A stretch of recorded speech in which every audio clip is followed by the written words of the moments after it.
So you've gathered the courage to provide feedback. And because you watched my last video, you know just how to phrase it. In case you didn't, here's a quick recap. You're going to share your observation of the situation. Then you're going to share the impact that the other person's behavior had on you, the team, or the product. Then you're going to share your suggestion. So what else can you do to feel more prepared for this upcoming conversation?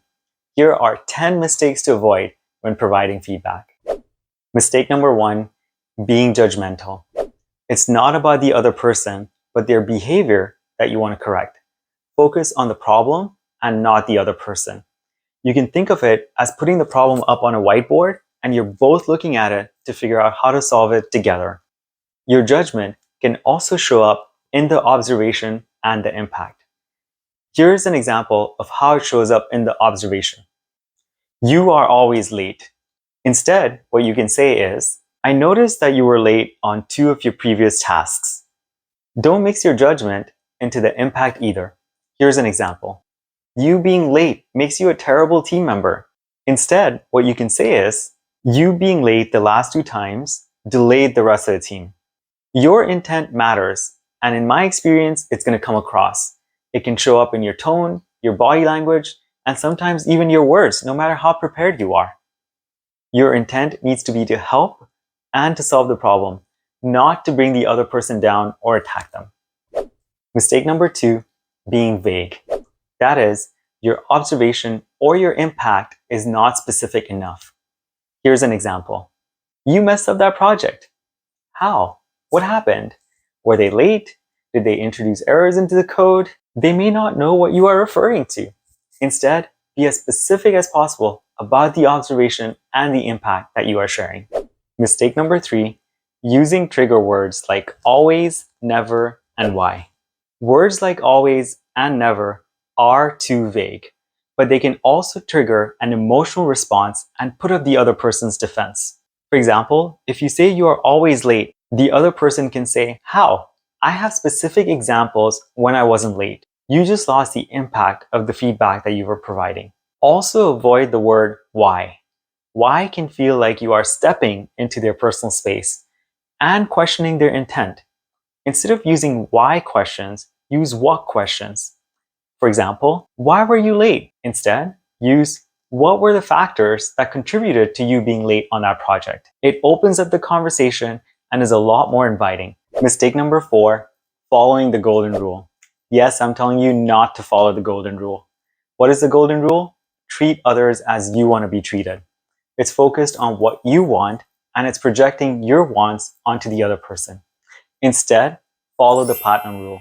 Treat others as they want to be treated. So how do you know how they want to be treated? Get to know them. Ask them their preferences for giving and receiving feedback.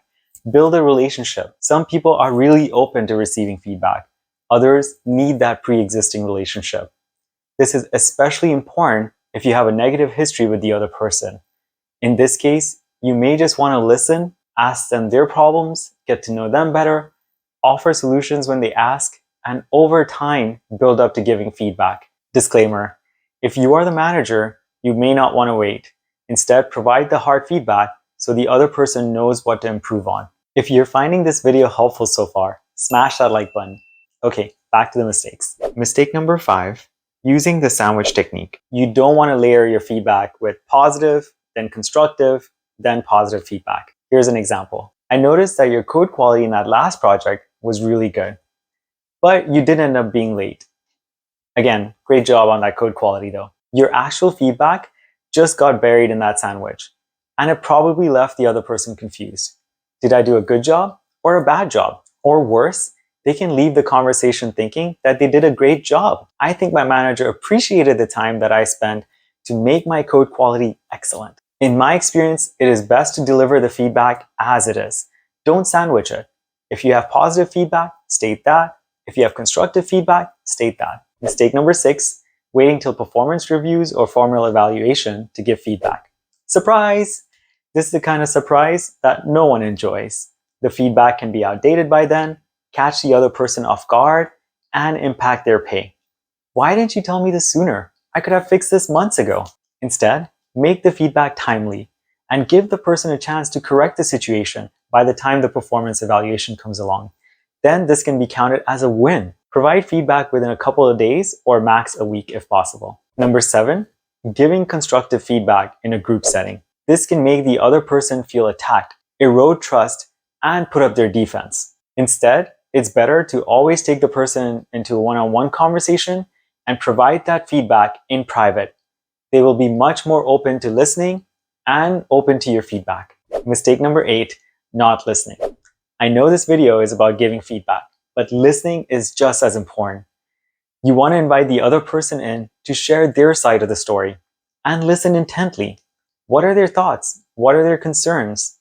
Listen to their tone. Watch their body language. It may reveal some new things, their hopes, fears. It may point out a different problem altogether that they may need help with. So listen intently. Mistake number 9, belaboring the point and repeating yourself. I had a manager who took me aside and gave me some feedback. I acknowledged it within the first 2 minutes of the conversation. Yet they kept talking about it and talking about it for an hour. They wasted my time and theirs. That wasn't productive. Repeating your feedback can make the other person feel annoyed, and you can come off condescending, as if you were talking down on them.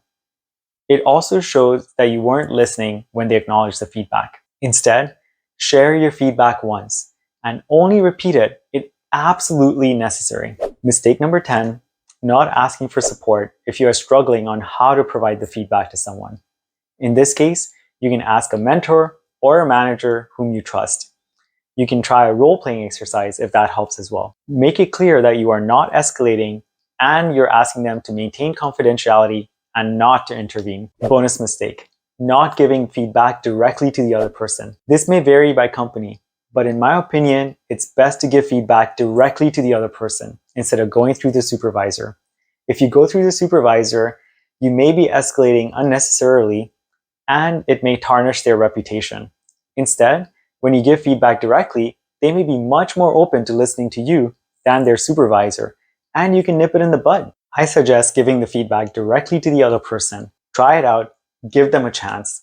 If it doesn't work and the feedback is severe, then escalate to their supervisor. Speaking of constructive feedback, I'd love to hear if you have any feedback on my videos so far. How can I make these more useful to you? And if you have any topics that you'd like to learn more about, add it in the comment section below. I'll check them out. Thank you for your feedback in advance. For an easy to use template that you can use on how to give constructive feedback, check it out here. If you want to check out the next video in this series, I'll link it right here when it's ready. Thank you so much for your time. Take care.